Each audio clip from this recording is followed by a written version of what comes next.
This is the Okayest Hunter podcast.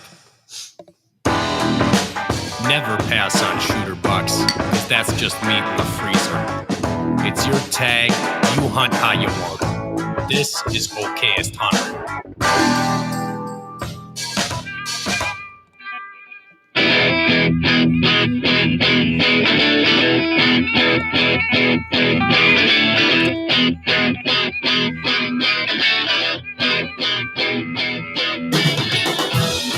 What up, everybody? Welcome to the Okayest Hunter podcast.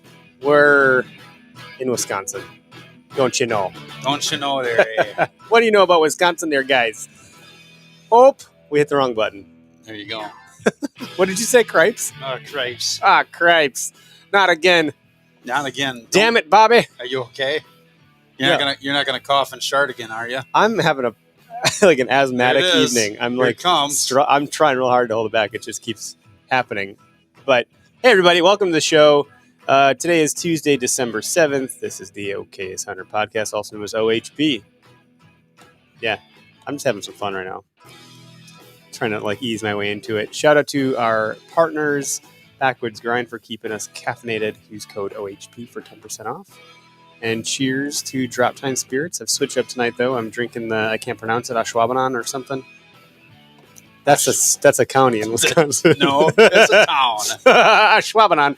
What Scotch is it called? Do you know how to say it? It's a suburb of Green Bay. Ashentashan. Ashentashan. Hey, it's Ashentashan. Talking like you got a Shentashan in your mouth. American oak, smooth and vibrant Scotch. I like Scotch.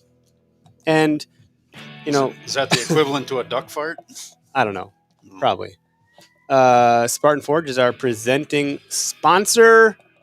I am on Spartan Forge a lot, and then the season kind of died off, and now we're going hunting this Sunday in Cazenovia.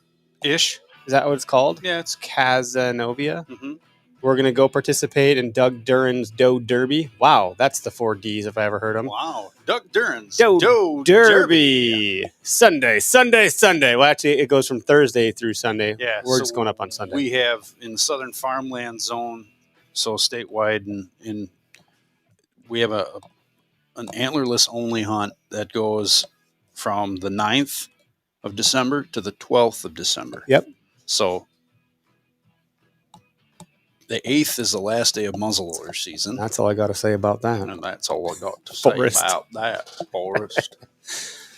Yeah, so we're gonna go do that. So, but I was looking at Spartan Forge, Yeah? and What did that tell you? those days are looking pretty good. It said you should go out and hunt. There's full range movement, abnormal movement. So Well, you there's know, going to be if movement any regardless. doe 'cause there walks might out be- into a field edge, I'm gonna snipe it, and hopefully I get up to 300 yards range. The further, the better, because I want to really feel like I sniped it. You're asking an awful lot.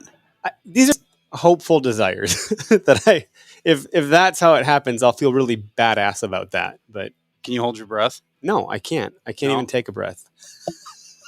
This is a new revelation in my 3-week saga of being sick. Mm. So Sounds wonderful.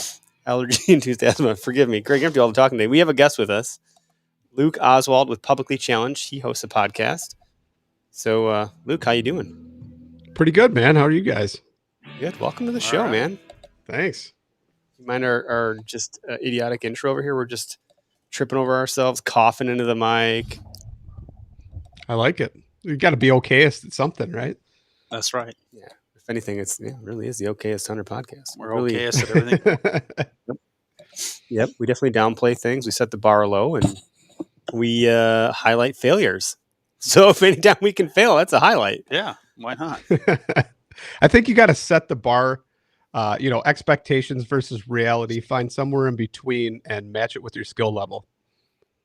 That sounds good. Yeah. That's a good way to do It's a it. good positive way of Yeah. doing it. For sure.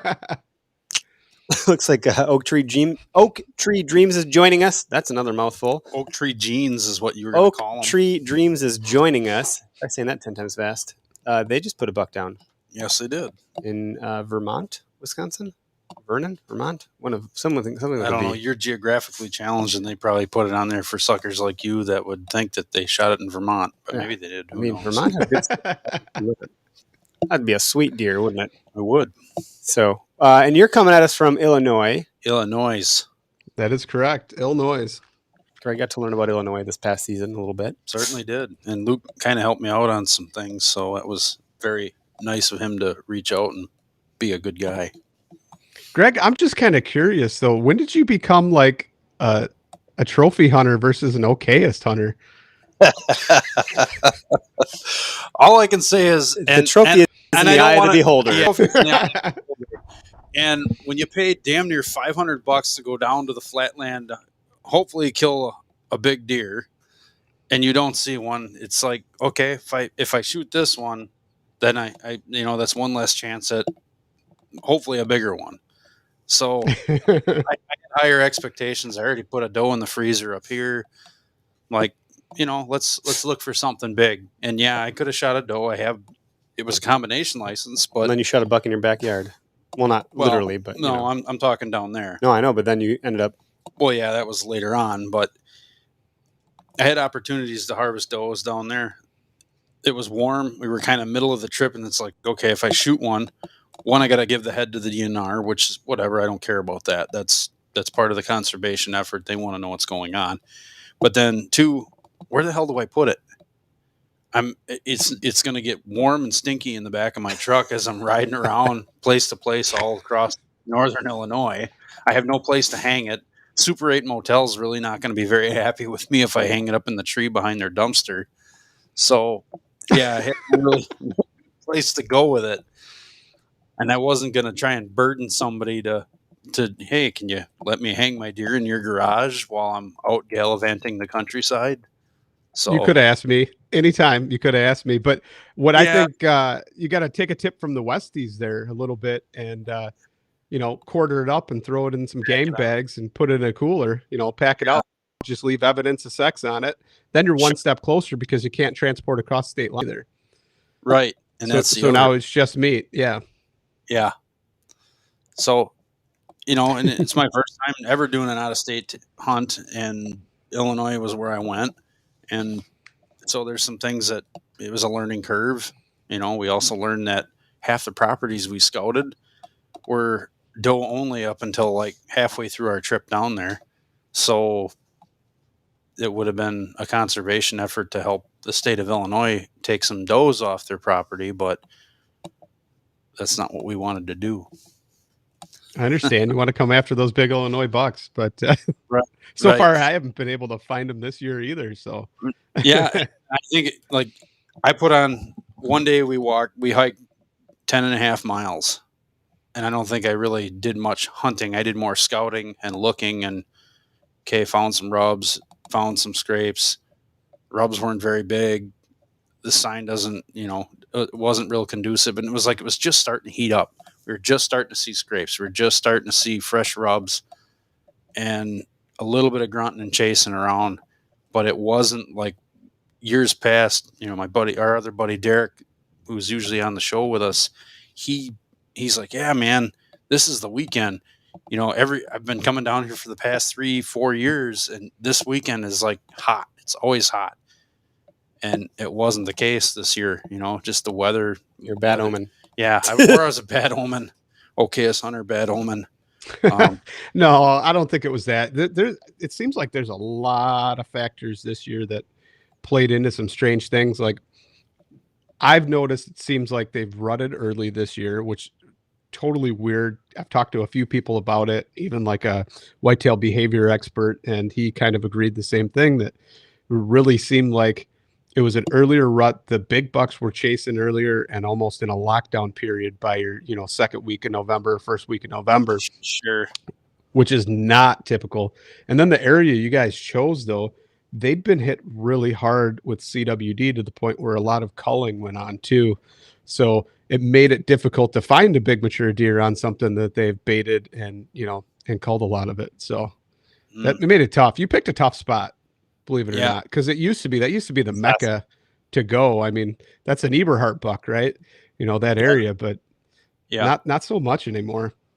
No. And I mean, we put in a lot of time and effort in scouting, and we found some sign of big deer, but it wasn't like what everybody would come down there and look for.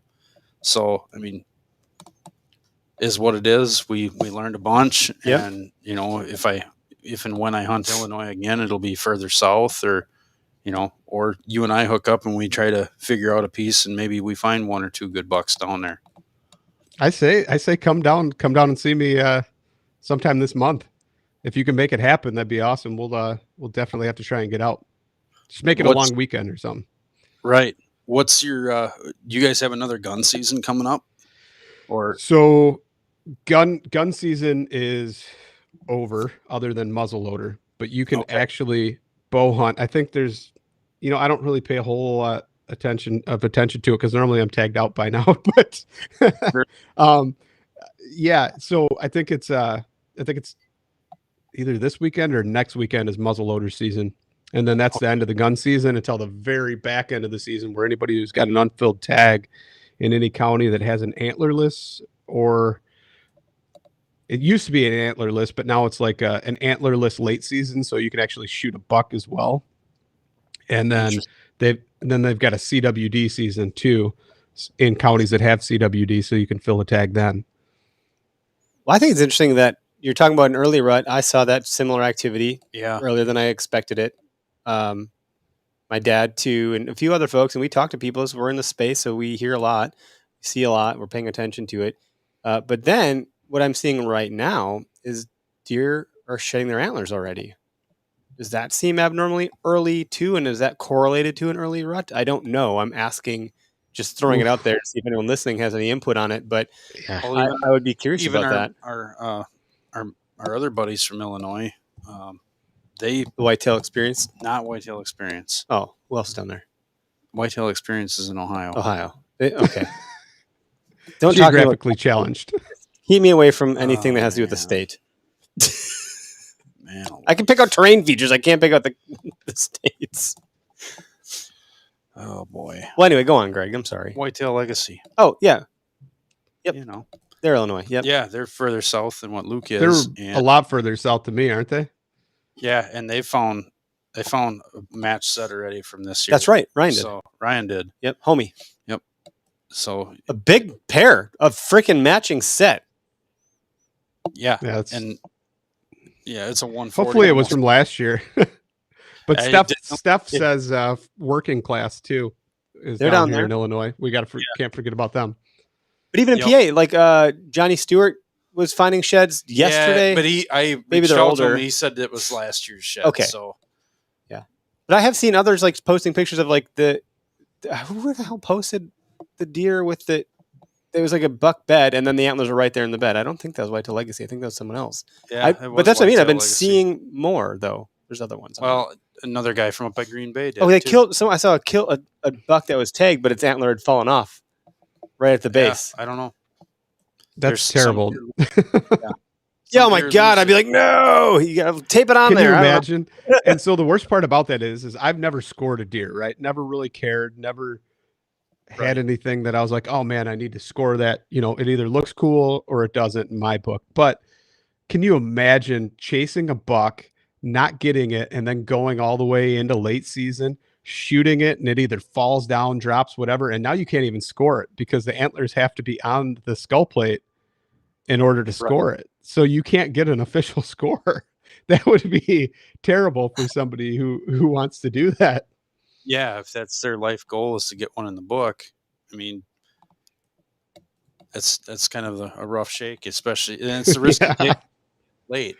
I mean, I've had half rack bucks come in, half rack, and that'd be great to shoot them, but it's.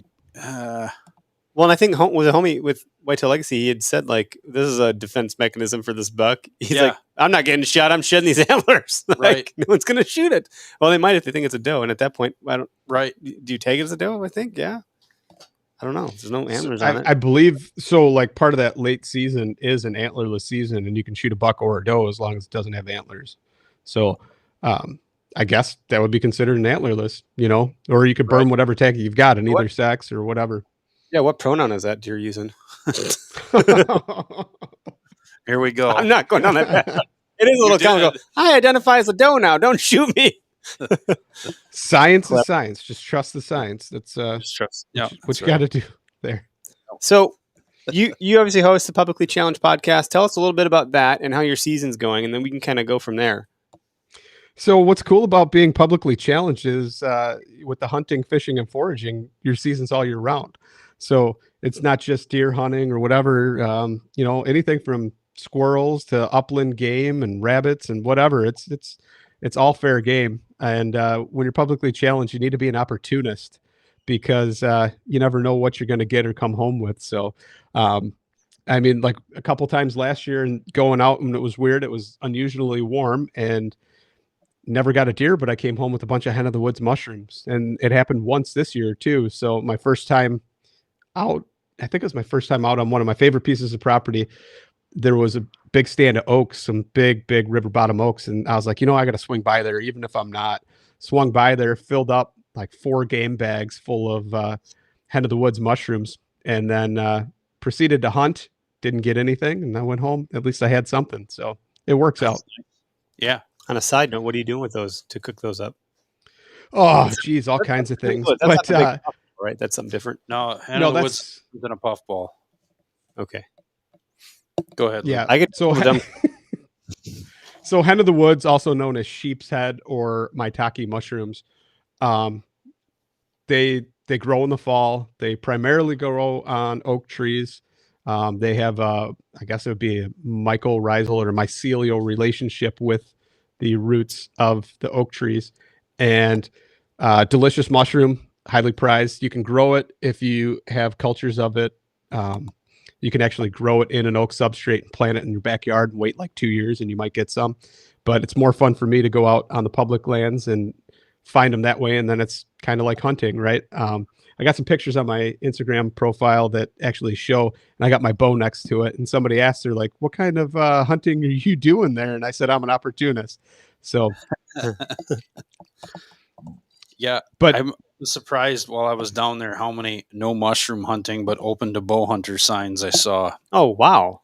Yeah, they actually in the springtime, and I think part of the reason why they do it, like in Illinois, you're not hunting and putting the turkeys to bed. I think it ends at like 1 o'clock or 2 o'clock in the afternoon. Oh, okay. And they limit mushroom hunting. So you limit the mushroom hunting to in the afternoon after 2 o'clock only. So that way everybody gets a chance to get out and get in the woods and do what they're after. That's all right. It's okay. I mean, it sucks because you can't put a turkey on the roost. You know, nothing says you can't drive around with a hoot owl in your window down and start blowing on that call a little bit and see if you can kind of locate them. But, whatever you got to do. Or just pull up next to where you think one might be roosting and just slam your car door real loud. Sometimes it works. I'm not You gonna you guys ever set up in a tree stand and realize you're right next to a roost? I have. It'll scare the crap out of you. I'm gonna have a heart attack. Be careful of that kind of crap. Yep. I have done that. My buddy Greg, was who never had hunted, we didn't think to tell him about anything like that. But he was walking in, dark 100, and came upon some turkeys coming out of roost during gray light, and he about crapped his pants. I mean, he's like, what the fuck is going on? I don't think he called them like jungle monsters. He's like, dude, all of a sudden there's this loud cry. He's like, I about had a heart attack. And he's a Marine. He's like, oh my God, what's going on? It scared the crap out of him. It was pretty funny. He's like, why didn't you guys warn me about that? Well, we didn't know you were going to run into turkeys. Who knows? I don't know. Yeah, I was tracking a deer one time through some pine trees, and there was turkeys. Shot it real early in the morning, first light, and I thought it was a really good hit. Got down, started going after it right away, and I'm tracking through some pine trees, and all of a sudden turkeys come off the roost. Didn't know what it was. I thought a helicopter was literally landing on me. Scared the crap out of me. Yeah, if you're not expecting it. They're not quiet about anything they do. No, they're freaking loud. I had a flock, or what are they called? Raptors, when there's a bunch of them behind me deer hunting this past season. I was like, oh, here comes that buck. It's a flock of turkeys. Yeah, it's a flock of turkeys, man. That thing must have weighed 200 pounds. Freaking giant bird scratching around. But so yeah, your podcast is a bit more broad, foraging, hunting, fishing, more encompassing of the outdoors as a whole. You've had on a good lineup of guests too. How long have you been at it? A little over a year and a half, something like that. and you Oh, yeah. decided you want to do a podcast and get your hat into this whole, rigmarole. At the time, there definitely wasn't as many podcasts as there are now. That's for sure. No, Um, started and there out. wasn't a whole lot that covered all of the things I wanted to talk about. So I thought it was a good idea to try and learn. And that was my biggest thing is I wanted to learn from others who were professionals that could really guide you or at least give you the insight to go the right direction. And what better way than to share all that knowledge and insight that you learn with other people? And that's kind of where I wanted to go with it. Yeah, I think you've done a good job navigating that so far. And so one of the things that I noticed about your mission and kind of where you're going is you mentioned a lot about, well, not maybe a lot, but you mentioned the word sustainability in your about us or what have you. And that's not a word that gets thrown on too much. Everyone's looking for tactics and how to do this, how to do that. You talk about learning, but how does sustainability factor into that for you? I mean, I would assume you use that word very deliberately. And I'm curious to get your thoughts about that in general, and maybe we'll take some calls too. People have Yeah, ideas, but sure. So like sustainability to me is kind of multifaceted. It's not just sustainability of the life or what's growing or the herd, but it's also about sustainability of the future for others to hunt. So one of the things we need to kind of look at as a whole or a collective is how can we all get along? How can we make efforts to benefit everything to go forward? And then make it fair so everybody gets a slice of that pie, gets to go out foraging, do all these other things, and leave enough for the next guy. And that's kind of, where my sustainability approach came from and what I wanted to do and the mission I wanted to achieve is as far as that goes. So I'm trying to do a good job. I mean, there's lots of different rules of thumb as far as like foraging goes and sustainability. You don't want to harvest to the point where it's an over harvest and then you don't get regrowth or anything like that. So like when you're harvesting wild leeks and stuff like that, or you want to take the leaves instead of actually pulling out the bulb unless it's a giant established patch. And because if you're the only one doing that, it might be okay. But say you've got 5-10 other people that go through, you could decimate that in a year and you won't have any regrowth. I've seen that happen. There's been a few wild leek patches that I found on public, and they've disappeared over a matter of 2 years because somebody comes along and pulls the bulbs. I must have been seeing Yeah. that happen. I haven't found anything anywhere. Or I might suggest something else, but I'm not gonna. I found about 100 ticks last year when I went morel mushroom hunting. Picked about 60 Yeah. of them off the dog. Ugh.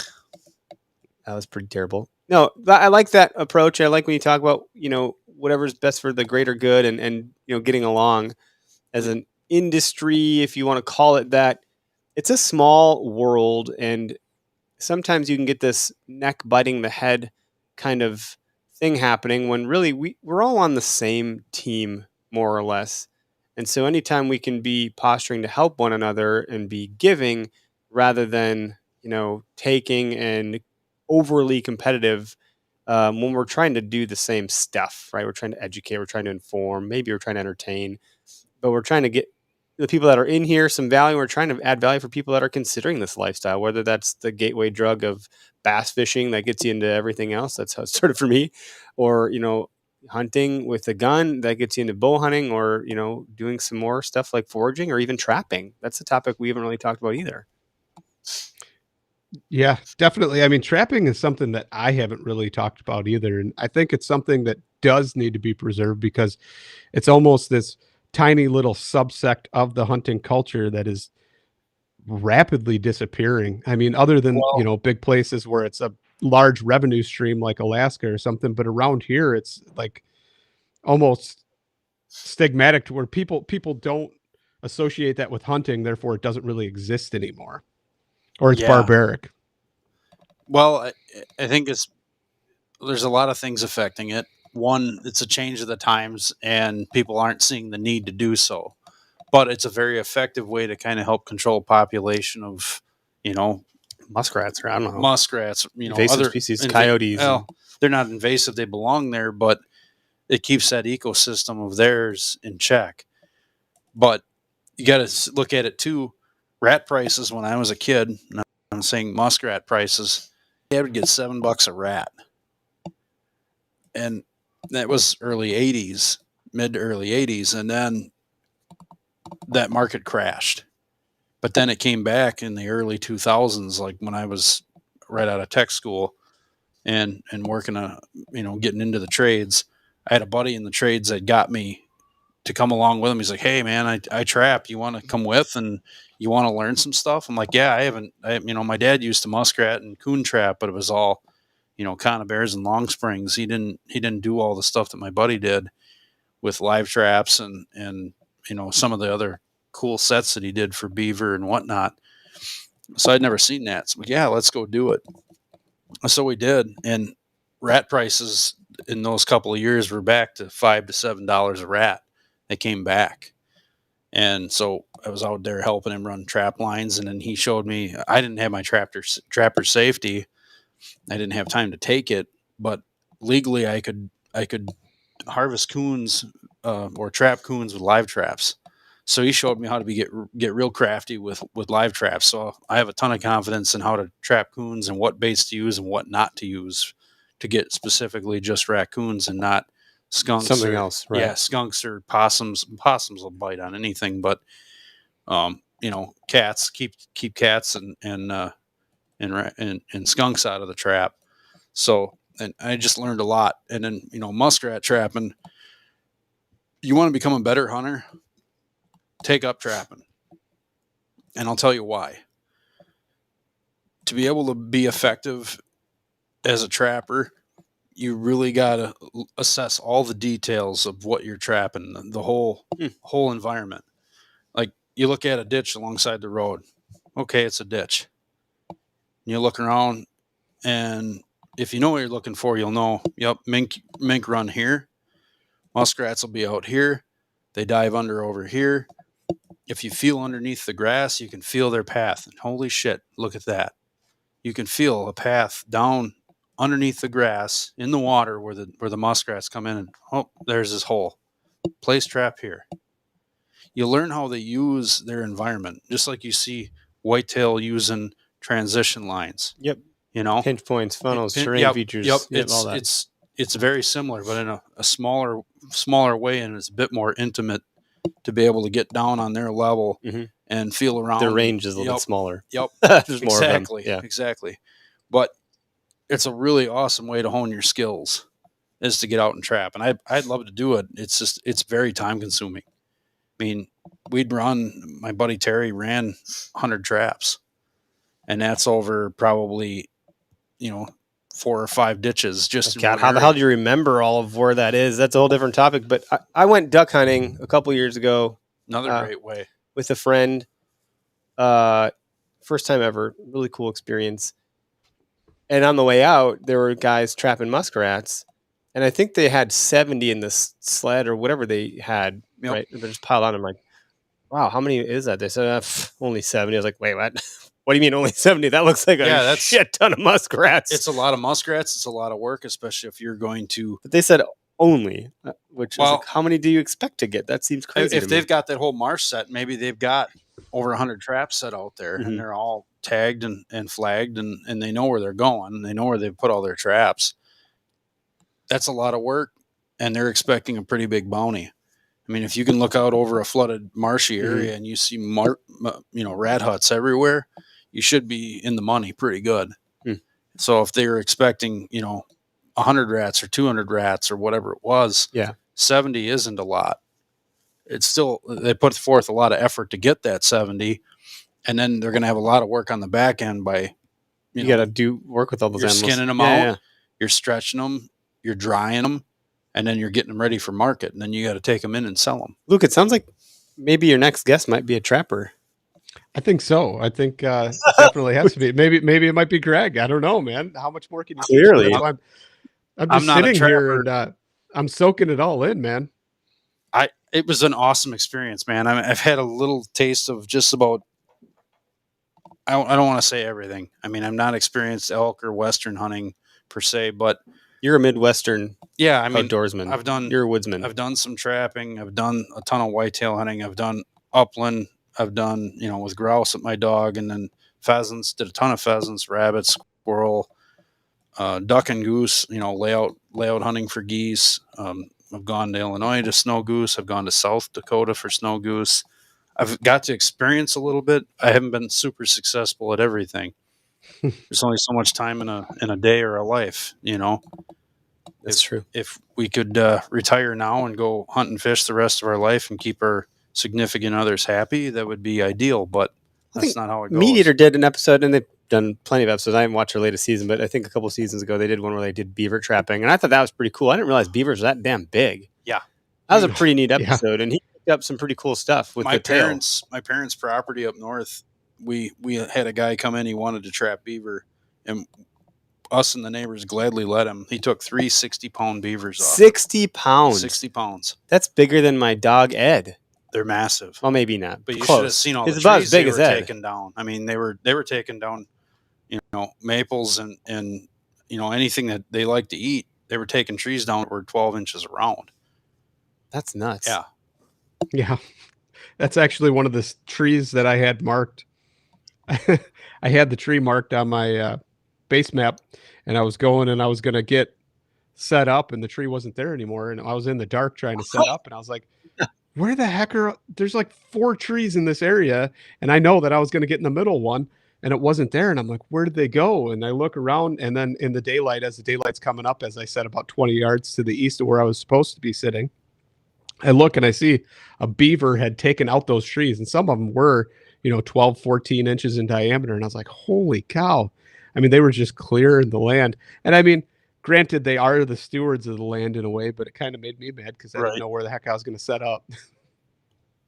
It's an okay as hunter moment when a beaver takes your tree stands. I would have thought I was lost. Somebody just posted a meme on one of the deer hunting groups or whatever on Instagram that the buck was in cahoots with a beaver, and it was a picture of dude's ladder stand in a tree that was chewed off by a beaver and laying on the ground.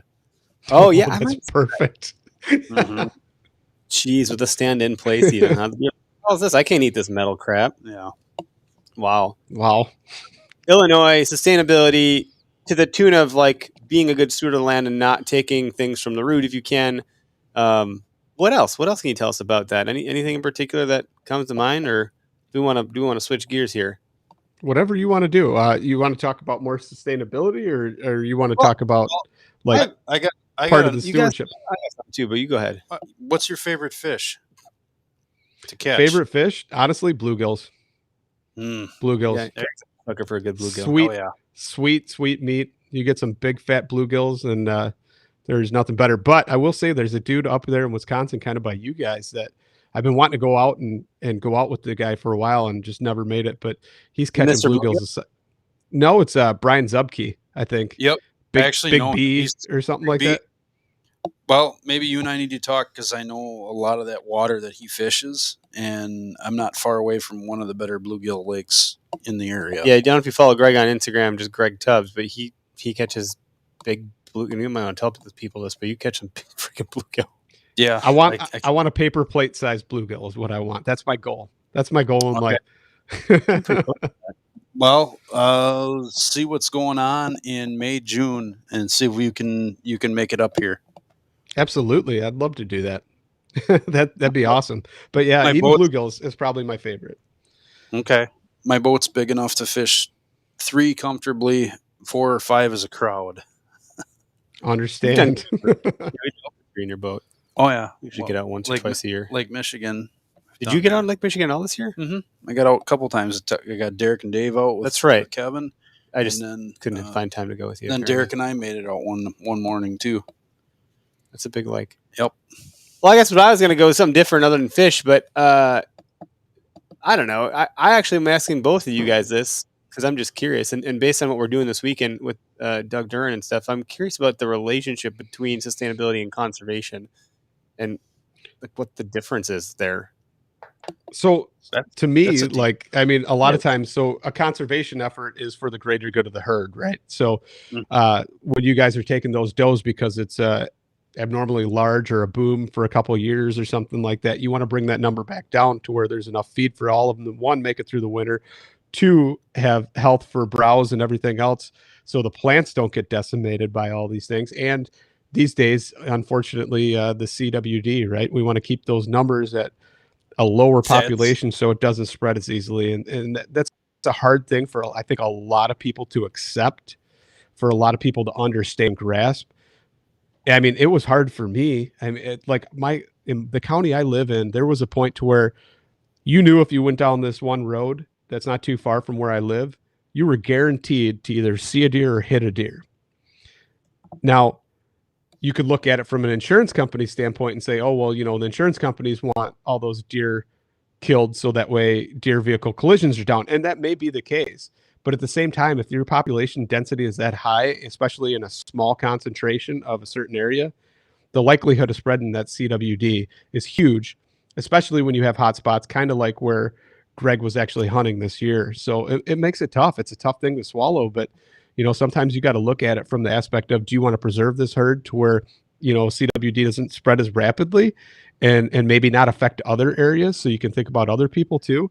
And it's tough. It's really tough to accept that, but that's part of that sustainability / conservation effort is all encompassed in one.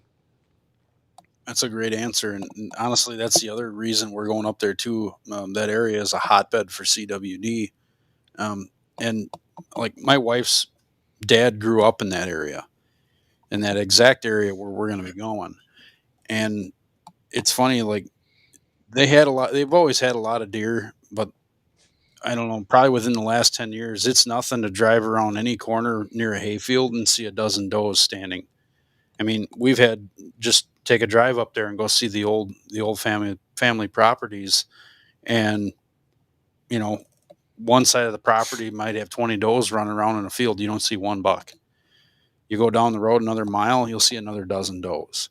You take a right, on Highway F and go up and around, and oh look, there's another 10 does there, no bucks. So there's a ton of does to be had up there. I mean, I just looked at the DNR website. The harvest data for that is There's over 3,000 tags still available for that zone. Oh wow! For private land. For public land, there's like 300 tags available. So there's plenty of tag availability to go and harvest does, but people don't want to, or it's just lost popularity to go out and hunt for meat. I don't know. Yeah, I wonder it's not as cool. No, it's not as cool, right? You can't have those big horns in your hands, but at the end of the day, the ultimate goal is to fill the freezer and fill your mind with memories, right? So shoot deer, right? Exactly, shoot deer, and especially if you haven't shot deer, what are you waiting for? Right, shoot deer. Well, it's interesting too because the whole field to fork movement that's been happening, and I think COVID helped it quite a bit. Like people are like, "Well, I want to get my own meat." I gotta imagine that hasn't hurt hunting does. Like that should have helped doe hunts by and large. But you would think.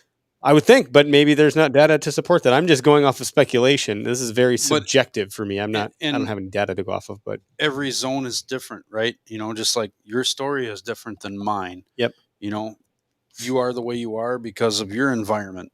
Well, it's the same thing with deer. That up there, they're allowed to flourish because people aren't shooting does. There's little to no public land.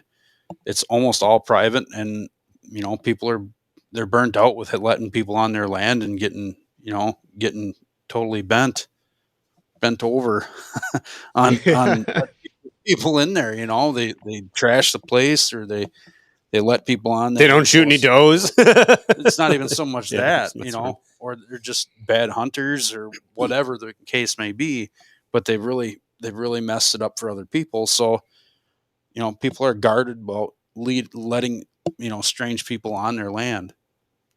Guys like us. Mm-hmm. Yeah. So, we did get permission to hunt someone's land. So do we have to buy? We got to buy private land tags. Yes, we buy private land. I think I'm mentioning that. I wouldn't have considered that. I just bought the public. No. So is there a difference, like up in Wisconsin, if there's a public and a private tag, or?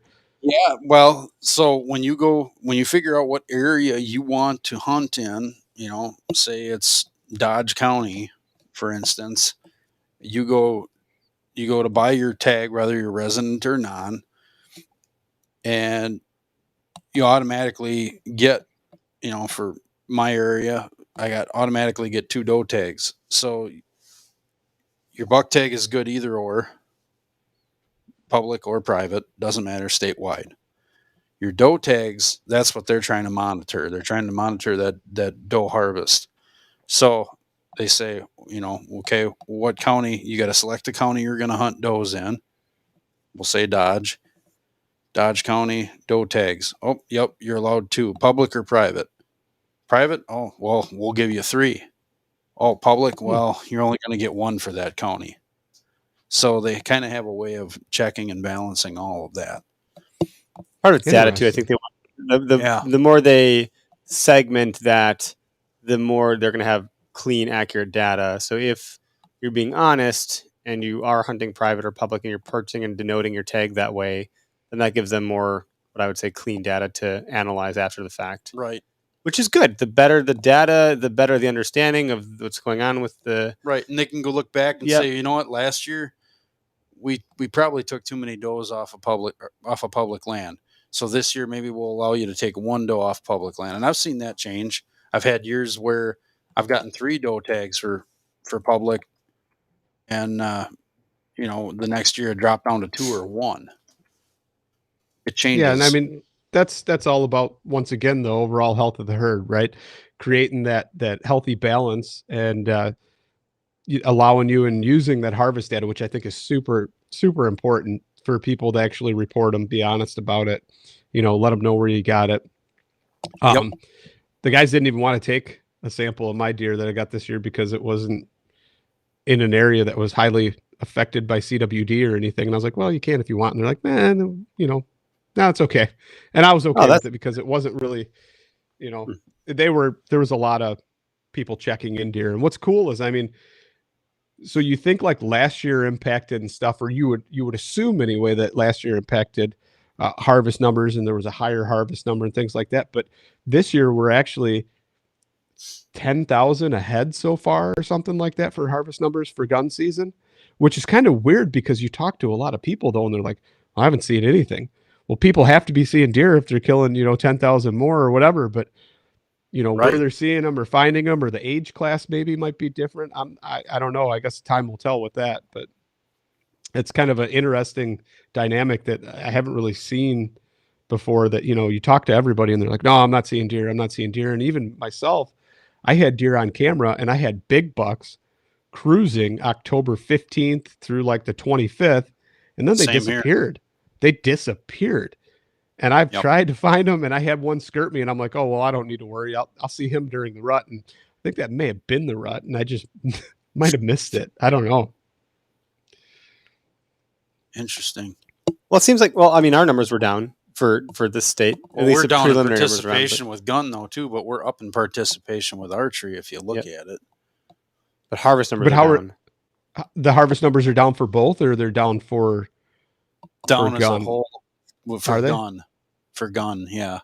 Really? And I think sales were down 1.8% or something like that. Or I have this. We did an article on it, so we have some stats that we pulled from whatever report was put out, and it was down. There were some interesting things, like there are more hunters that did go up north. Yeah, than typically. Our harvest numbers for the southern farmland zone, which is usually the highest, was down like 8% from last year or something like that. And then Northwoods picked up the slack for the whole grand total. More deer were harvested, more bucks were harvested in the Northwoods than they were down here, which has not been the case for quite some time in our history. Do you think it had anything to do with the previous wolf hunt, or maybe? I don't think that many wolves is going to put that big of a dent in the population. The amount of wolves that they took out of our population is going to make that big of a difference. Honestly, it was probably just better weather conditions in winters, and the fact of they weren't allowing as many does to be killed in the Northwoods, and they still aren't.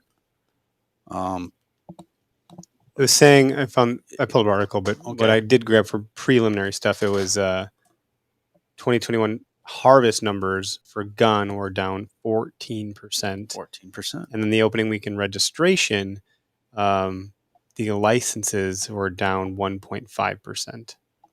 Okay. More people were in the Northwoods than historical years, but still overall total numbers were down. So yeah, and just interesting stats, and I thought maybe that would be the case, just given there's an uptick in the COVID thick of it in 2020. I think more people flocked to the outdoors, and so I think maybe it's just resetting. A friend of mine was comparing all that to a tsunami. If a tsunami is going to come, you'll notice a detraction in a receding in the water. So look at this beach. The water went down. This is great. We can go hang out. We can be leisurely. This is great. And then what people didn't realize was a giant freaking wave and a surplus coming through. So then everyone got to do all this stuff, and now we're dealing with the supply chain stuff, and everything else is kind of a mess. And so we're kind of getting back to everyone has to go back to work, and everything is chaotic. And now we're trying to do damage control on that stuff. So as a population, I think we're certainly out of that leisurely kind of thing that we had going on, where it seemed like the calm before the storm, before the wave came, everything kind of detracted. Weird analogy, but I think it fits here a little bit when you consider maybe what happened with people going to the outdoors as much as they were in 2020. So I just would have expected to see a slowdown this year. Now, if you were to compare 2019 to 2021, I feel like they would look similar. Maybe. Yeah, I don't know. It's like, well, that was an asterisk year. Pull the harvest stats from 2020 once and see. Yeah, or maybe 2019 or 2020. Well, for 2021 now. Well, I want to 2020 compare is what you're comparing 21 to, right? So you'd have to go 2019 to 2020 and see if there was a downward slide on that. Yeah. So I'll try to pull up. So it looks like, can't tell. I don't want to go into it. It's too on the fly. We'll just see. I'll look up. And anytime I'm looking at numbers, it's not going to be good for anybody. But maybe we'll do something. We'll do a little write-up or something like that. It'd be fun to kind of see what that looks like, just overall.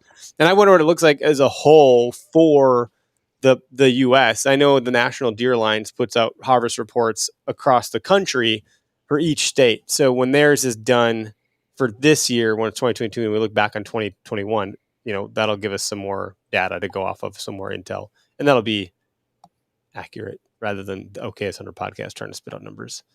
Yeah. I know there's some people out west that are trying to get separate seasons for crossbow hunters for elk hunts and similar hunts like that, because they feel that they are taking and affecting the quota numbers of harvests, and that these crossbow hunters are able to take longer shots and do all these different things, and it's impacting the amount of tags that are being drawn and stuff like that. Personally, I don't think that should ever be a thing, right? Because we want all people to get out there and get in the outdoors. If it truly is well, then once again, it's like a health of the herd thing. You do what's best, and if it does take away numbers, and I've got a buddy that actually talked about it, and he's like, well, it's not fair to these trad hunters. And I said, well, they're the ones who picked up the trad bow. They're the ones that wanted to make it harder, right? They're the ones who want to be the elitists and the purists. And he's like, no, I don't think you understand what I'm saying. I'm like, no, I understand what you're saying. I just don't agree with you. And we all need to get together and agree on things and just get along. Like I said earlier, that we need to get along as a collective and do this, but so. And the whole crossbow thing was on the table here in Wisconsin too for last year's. It just means the deer aren't getting injured; they're dying because that's a really ethical means to take an animal. And I look at it too as a guy looks at it and says, "Okay, I know I can be more effective with a crossbow. Okay, I know I'm really not very confident in my ability to shoot a bow, a wheeled bow, or a trad bow anymore. Maybe my shoulder's bummed. Maybe my eyesight's not as good. Whatever it is, there might be some deficiency, or you get a few guys that go." Your glasses are fogged up. Yeah. Whatever the case may be. But those guys are still getting out there. Those guys are still getting out there, and they want to be part of the season. Now, if you go and limit that, there's a give and take with that. Okay, you're going to give the crossbow hunters this amount of time, these dates to fill their tag. Then typically that's going to mean the regular bow hunters are probably not getting their start at the same time. Yeah. How is that fair? Yeah. It's not. That's fair to everybody. Yep. Bow season is bow season. Yep. You can shit on the guy with the crossbow all you want. He's got just as much work as you do to try and figure out where those deer are going. where they're coming from. Yeah, and getting within range and getting so forth. within Yeah. range. Yeah, Not he's mess got a up a more. shot, He's got more of have an your arrow effective. knocked, whatever. He's got more of an effective range, and he could be a bit more accurate than you. But you know what? Pony up. That's You it. know? I mean, in my opinion, that's your choice. Whatever you want to do and you want to get out there. And so like a lot of the things was, well, that's not a bow, right? It's not a means for, the same as a compound bow or a recurve. And I'm like, okay, you could call it that. Yeah, it's got a rifle stock on it, but at the end of the day, what propels that arrow? What pushes that arrow forward and gives it the momentum? It's a string.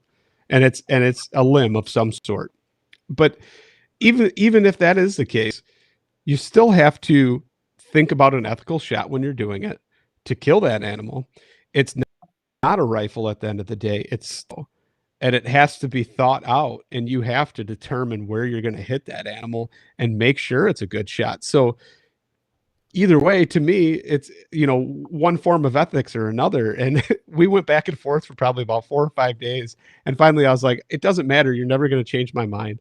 I can't remember what the podcast is that the guy has. The guy has a podcast and he's done numerous episodes on this topic, but it's something that, I mean, at the end of the day, I'm not going to waver in my thoughts or my beliefs. Fair is fair. However you choose to do it, and if you pick it to be harder and you want to make it harder, good on you, but don't complain. Don't complain because somebody else is getting more deer than you and taking away your opportunities. Pick up a crossbow, maybe. Maybe that person should pick up a crossbow. It's somewhere between a shotgun and a bow, right? That's how I would picture a crossbow. It's not though. Try picking one up. Just put yourself in this, for instance. You're in a ground blind or a tree stand. Mm-hmm. You got to cock that thing and load it. All right. Then you're trying to pick that thing up and move it. We'll say the deer's behind you in a tree stand. You know how cumbersome that thing is to spin around and make a shot? There's give and take with everything you do. I just see like it's not a trad bow, then bow, or like the cams or whatever, like a traditional.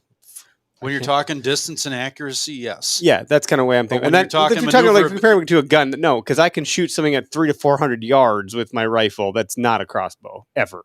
Right. So no. Yeah, I mean, now Robin, realistically, maybe 100 yards, right? Maybe 100 yards with a crossbow. I mean, that's safe to say. If you're an expert shot with it, you practice enough. Really, but once again, then you're putting in the work, right? You're putting in that work. And I don't have a problem with somebody putting in work to do that. Now, if somebody's just, taking 10 minutes and sights it in and gets their scope dialed in and then starts winging them and they happen to put them on target, but don't actually practice. Yeah, I have a problem with that, but I have a problem with that if it's a bow or anything else too. Yep. Anything. I switched from bow to a compound bow because, well, let's face it, I didn't have time to put in the work to where I felt comfortable enough to go out there every time and be to where I knew I was on top of my game with it. So I switched. Now I can pick it up and just fling 1 or 2 arrows instead of do 100 a week. Your ethics won over there. You decided it was a smart idea not to wound. And I mean, it can happen with a wheeled bow. We know that, but you're more proficient with that compound bow than you are with a trad bow.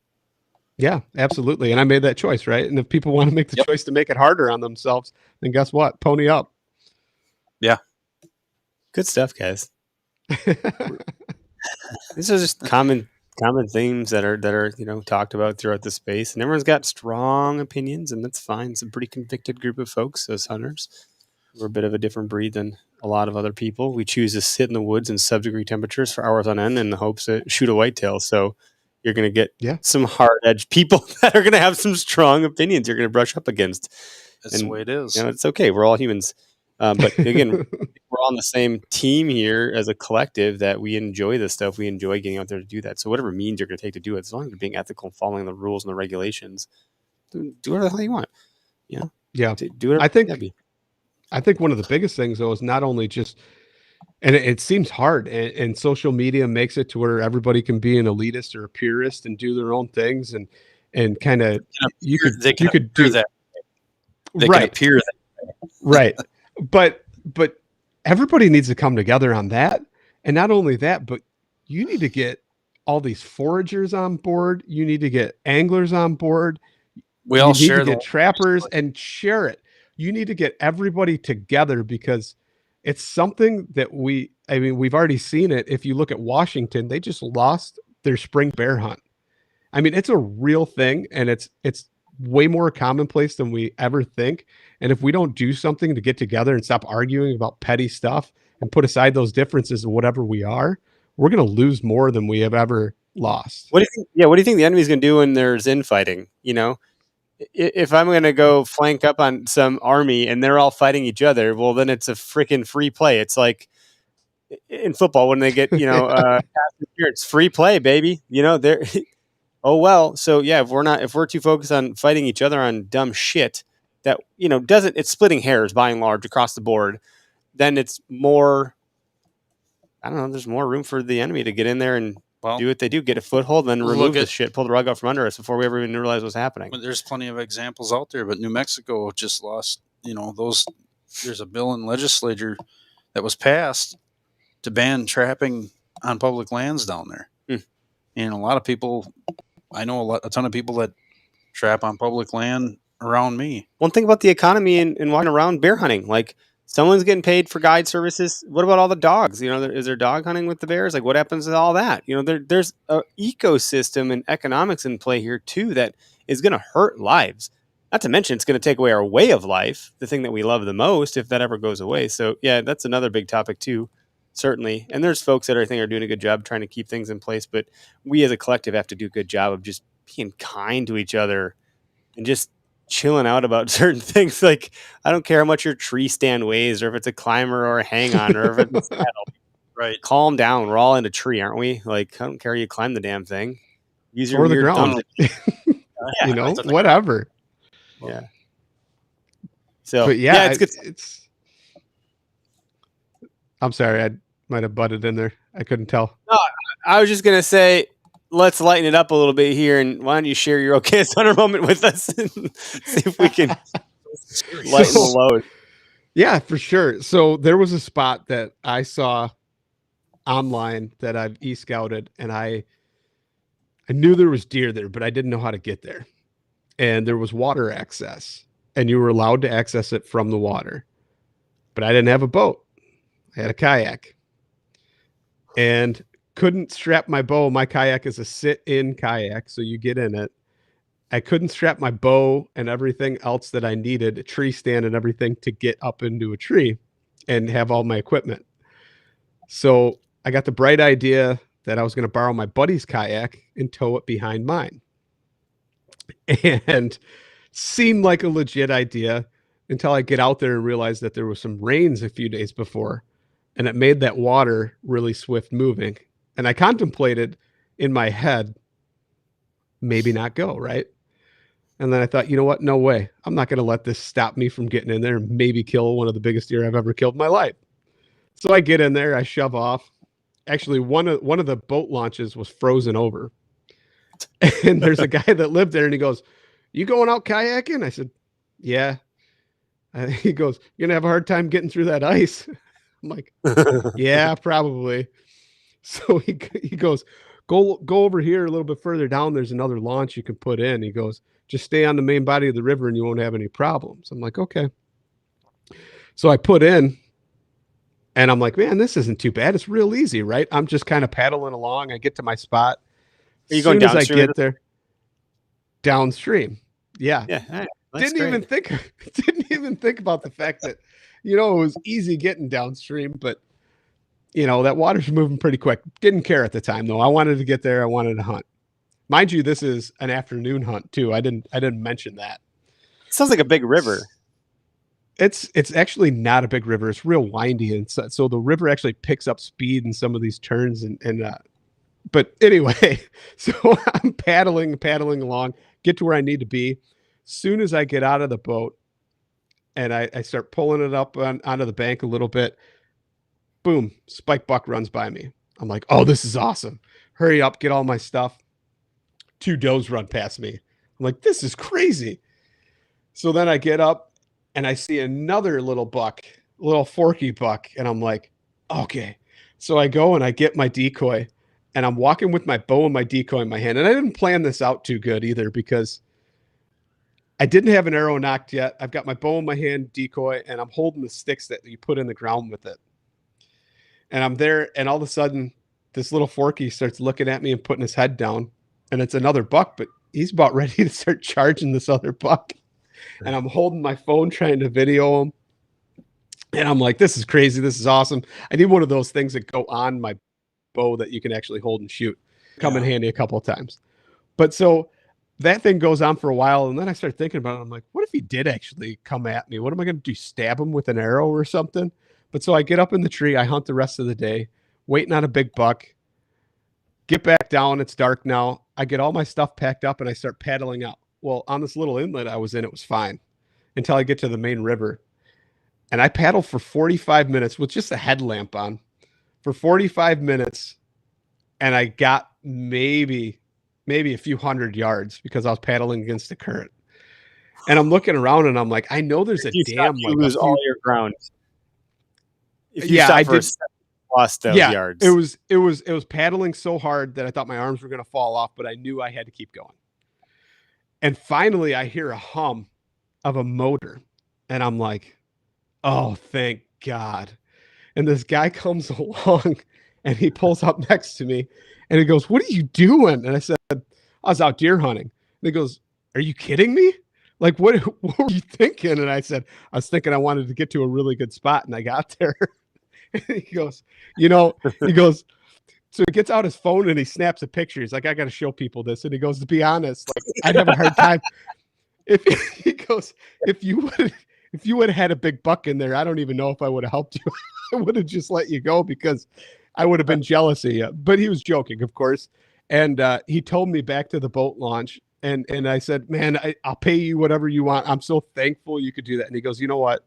He goes, we're all sportsmen. We're all out here trying to accomplish the same thing. And I got to give you props because you probably got the biggest set of balls I've ever seen, or you're really dumb. That is cool. Man, awesome. That's one of those moments like as a dad, you're probably thinking, oh shit, this could end badly. This could go bad. And absolutely. Thank God that guy was there. He may have saved your life. You didn't even know it. That's pretty cool. But it's also funny as shit to retell it. But that's definitely one of my biggest okayest moments. Where is this it here? Oh gosh. Where's my button? I don't know where it is. Okayest Hunter. Oh my God. Sorry, everybody. Okayest podcaster.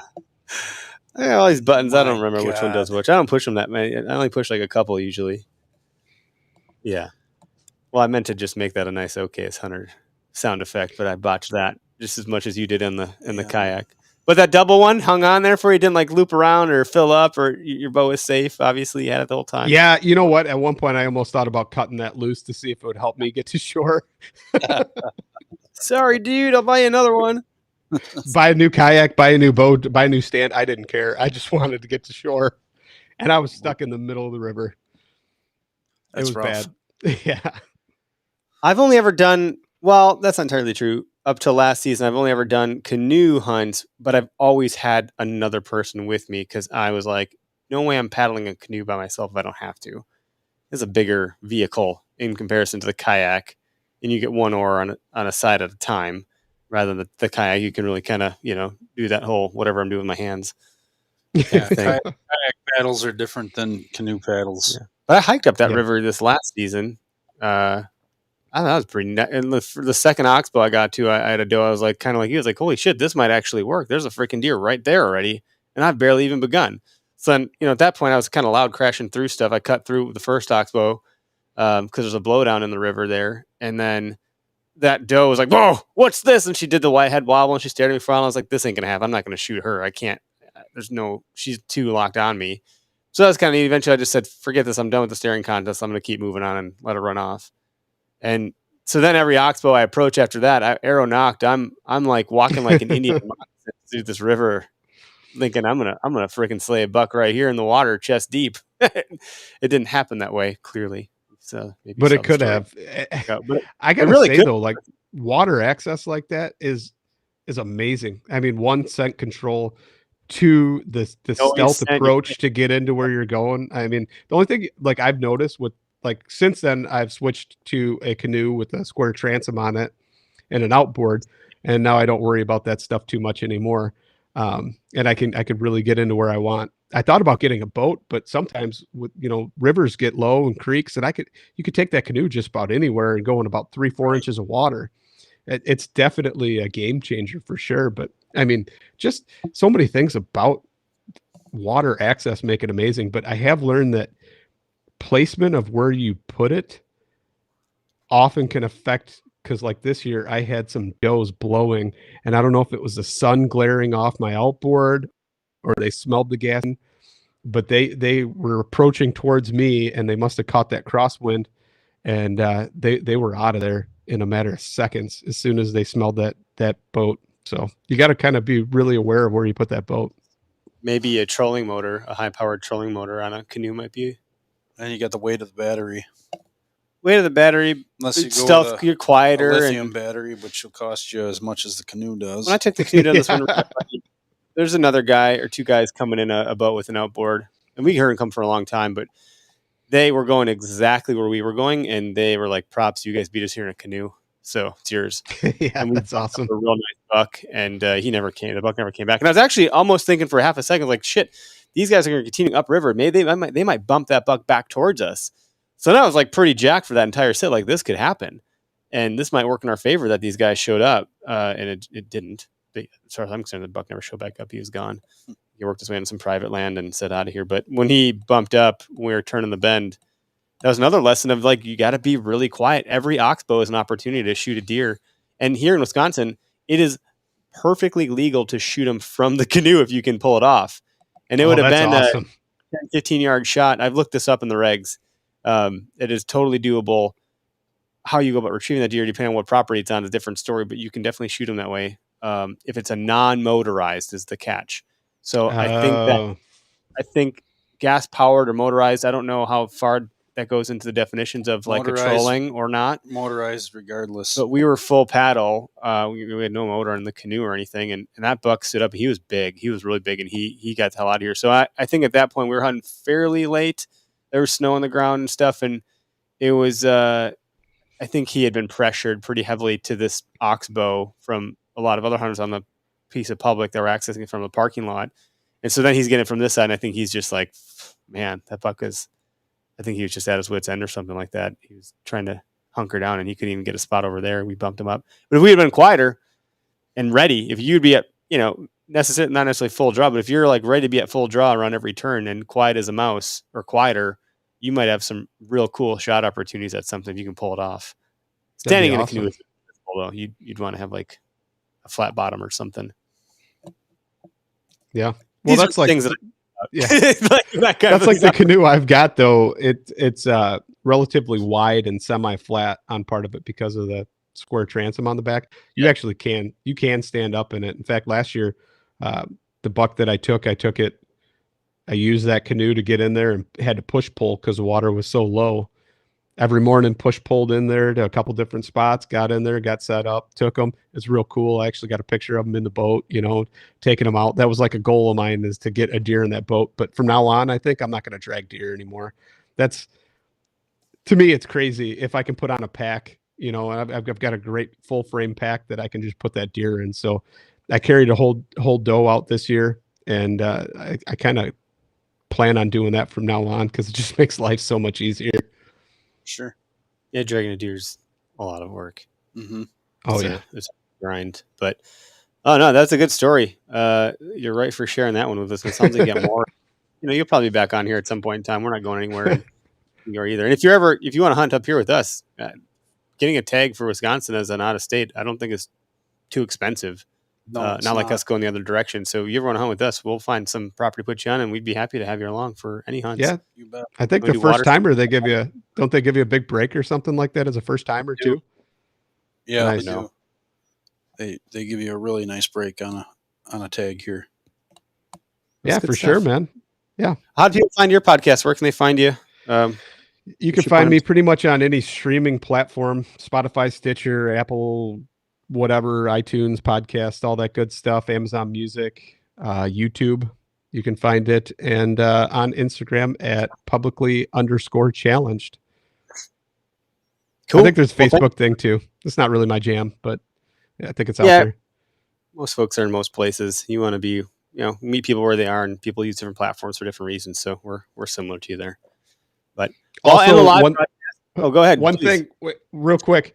I'm doing a 12 days of giveaways right That's now. right. Oh my God! Got Thank you some for really mentioning. cool stuff. So Yeah, you do. anybody wants to get in on that, a lot of generous people that I've met over the course of doing the podcast, and just honestly great companies that I wouldn't even ask or do anything like that if it wasn't something that I truly believed in. So check it out. Some really cool stuff, and hopefully some people win. There's going to be winners drawn every day, sometimes multiple winners, and you've got like 5 to 8 days left. I don't know, something like that. It starts on the 12th. So whatever today is, I don't even know. How do you enter? So you go on Instagram, just follow the companies that I have listed, and tag some friends so they can join in too. Cool. Easy enough. Yeah, those Yeah. giveaways, All right.